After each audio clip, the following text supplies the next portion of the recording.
warm welcome to Public Global. I'm Neelu Vyas. Modi government has unveiled Goods and Services Tax 2.0 and calling it a big achievement. They are calling it as a big bonanza gift before Diwali. Now, of course, the opposition has been saying it for quite some time that this is a Gabbar Singh tax. You remember what Rahul Gandhi said during the last Gujarat elections, that goods and services tax is nothing but a Gabbar Singh tax. It should be taken away, and especially the different kinds of slabs which were mentioned, that was highly opposed by the opposition.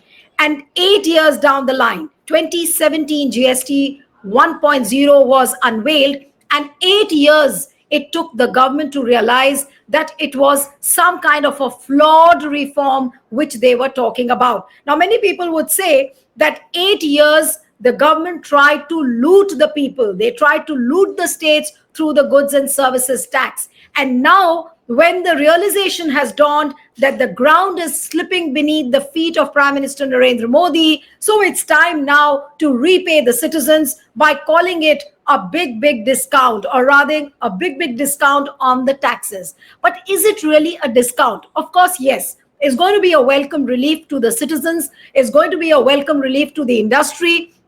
It is going to be a welcome relief for many sectors. And I'll tell you why. Now, what is the government saying on the social media, and what have they announced really? They are saying that it's a Diwali cheer which has arrived early for the great Indian middle class, with the GST collapsing the four slabs. So what they are saying is that they have collapsed the four tax slabs into just two, which is 5% and 18%. Now, from food and daily essentials to big ticket buys like cars, televisions, refrigerators, air conditioners, households will now have more money left in hand as prices ease. Now, of course, this decision was cleared in yesterday's meeting in New Delhi, where Finance Minister Nirmala Sitharaman's led GST Council's decision marks the most sweeping reset of indirect taxes since GST was introduced in 2017. And what they promise is that they will lighten the family budgets and lift the consumer sentiment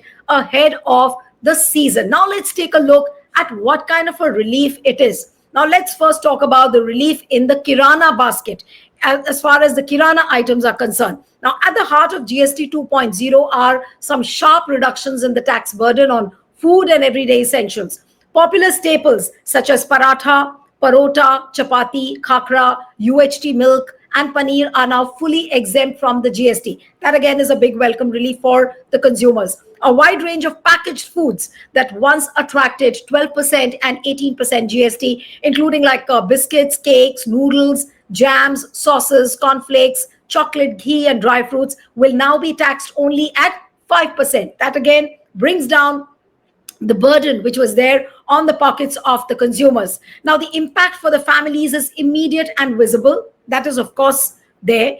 These are products stocked in every Kirana store, consumed by households across income groups and priced at 5 to 10 rupees in many cases.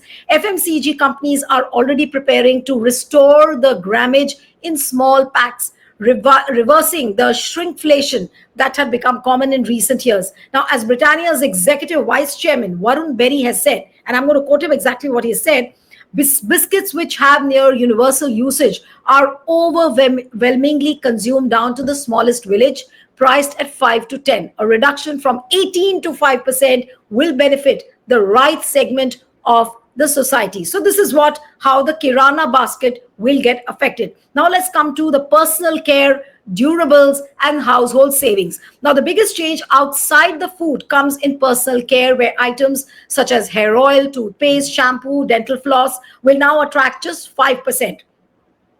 GST instead of 18%. Now, for the middle and the lower income families, these are unavoidable monthly purchases that often take up a disproportionate share of the budgets. A 13-point reduction in tax directly lowers the shelf price, making these products more affordable and freeing up room for other spending.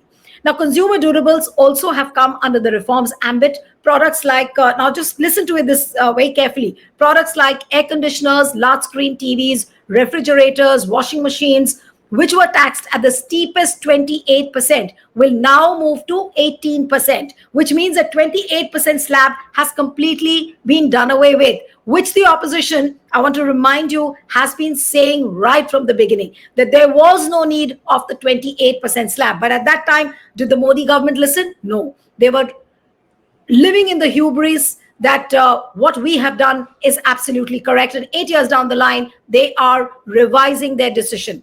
And so all these items now will move from 28% to 18%. Now, items earlier under the 12% slab will also migrate to 5% or 18%, depending on the category.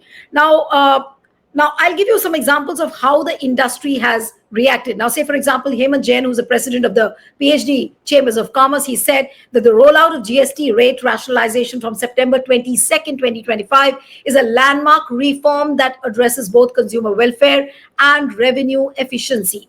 By reducing rates on daily essentials such as toiletries, packaged foods, utensils from 18 to 12% to 5%, the reform will ease household budgets and stimulate demand. Of course, there is no doubt about it. And let's not be in that impression that it will not lighten the budgets. Of course, it will be. But the big question is, why did it take the government to realize in 8 years that they need to change the slabs?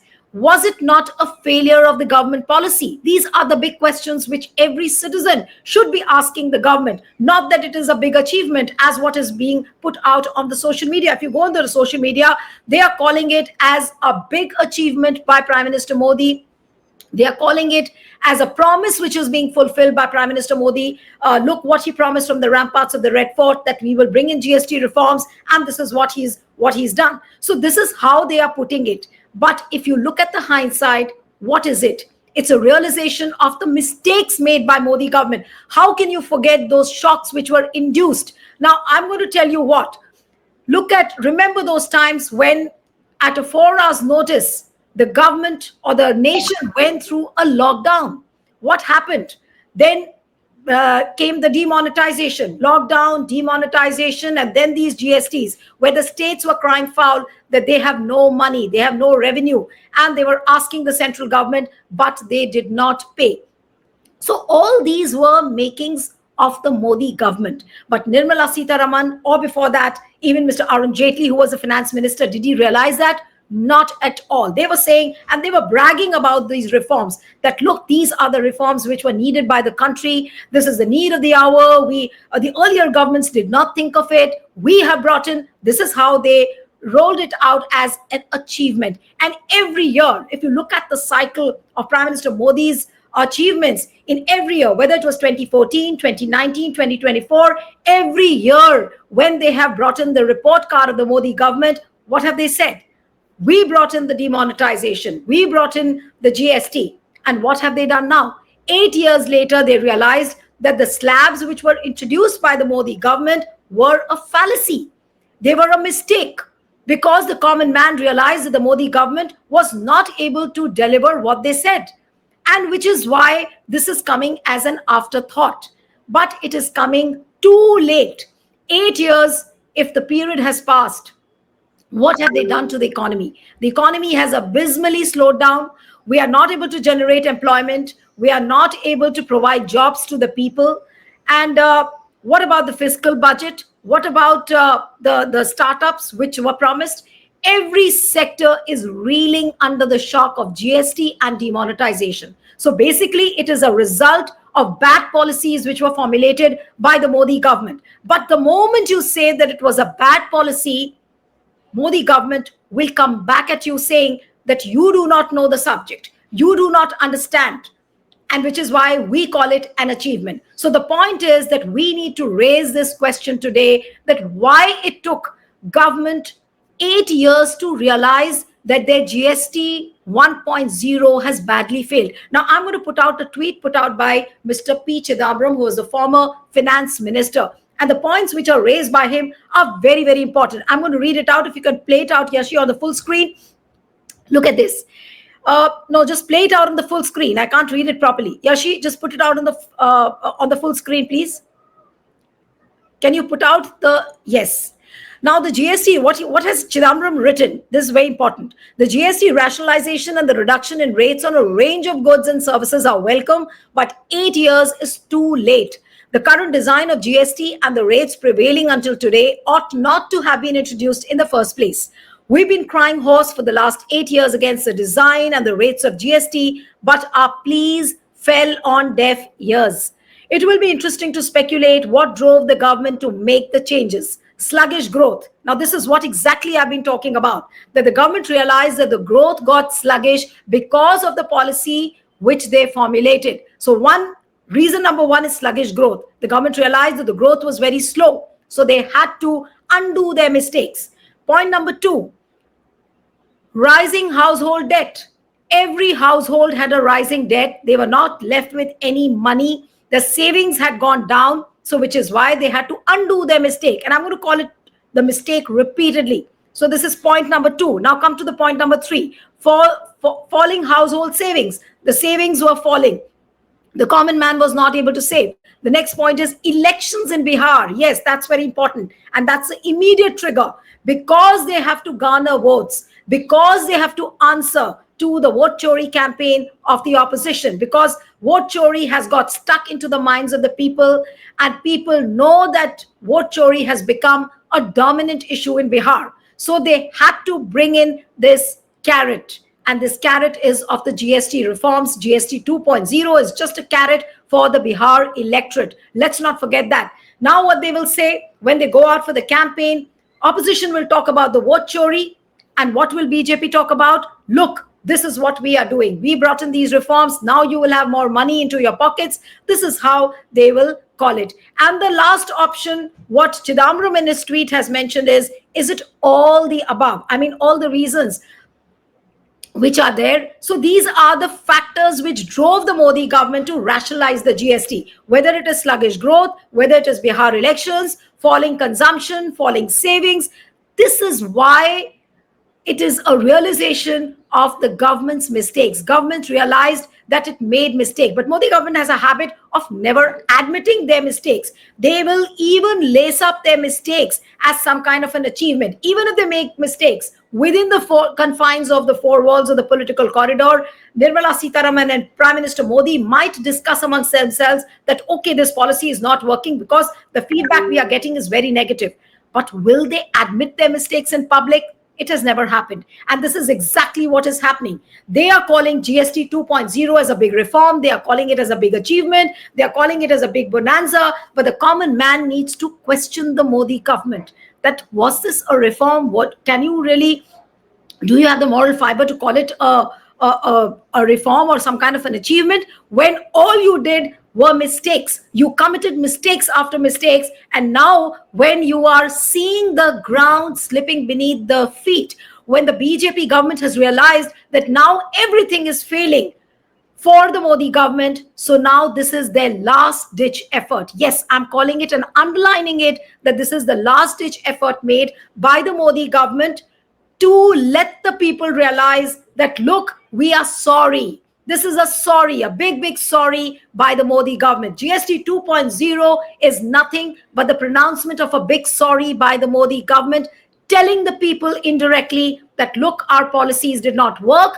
and therefore we do not have an option but to leave more money into your pockets. And also not forget that Trump's tariff, the tariff bomb which has been hurled by Donald Trump, is also another factor. They realized that the industries will shrink, the economy will collapse, there will be no jobs left, our small sector MSMEs will completely collapse, and therefore it is also an afterthought to the Trump's tariff policy. But as I told you, that the immediate trigger is the Bihar elections. They need to neutralize the vote chori campaign, and this is what they will say. Oh, well, this is what the opposition is saying, but look what we have to offer. We have more money, and that is why Nirmala Sitharaman called it a Diwali gift. So all what I want to explain through this GST 2.0 is that, yes, it will give relief to the middle class. It will leave a lot of money to the people in their pockets. But if you look at the larger picture of the economy, the kind of mistakes,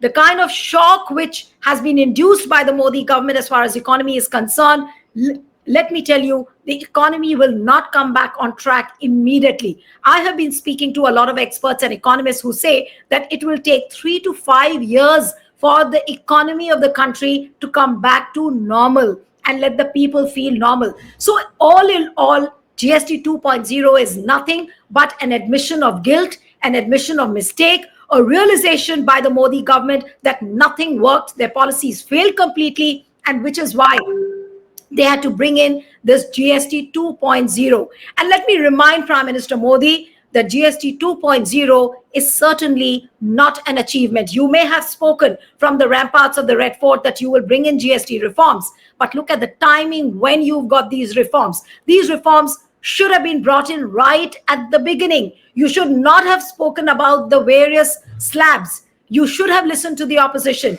You should have listened to Rahul Gandhi when he said the GST is nothing but a Gabbar Singh tax. But did you listen? Modi did not listen, and which is why the nation is suffering. And what we see today as GST 2.0 is nothing but rewinding of Modi's mistakes. So give us your feedback on this video, what you had to say, and stay tuned to Public Global. Thank you so much.